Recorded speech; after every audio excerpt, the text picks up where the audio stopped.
That's exactly how most Londoners pick their team. So why did all of this happen at once, instead of just one or two clubs taking over, the way it did in Manchester or Liverpool?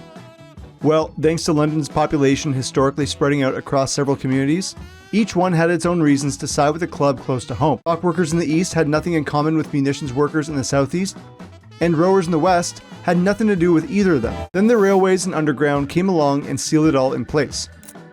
Instead of connecting everyone to one central club, the tube lines created corridors of loyalty, like Arsenal and the Piccadilly line, or Chelsea and the District line west, and so on.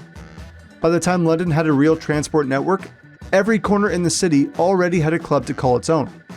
And that's exactly how most Londoners pick their team. There are no intricate patterns of new versus old like New York City, or defaulting to the team with the biggest trophy cabinet like in LA. In London, you tie yourself down with your local club. That's typically the way of life across the entire country. And because on this side of the Atlantic, clubs themselves barely ever relocate, that loyalty gets passed down generation after generation. And just like England's differing accents, you cross over to another postcode and you'll find someone with a completely different allegiance from you.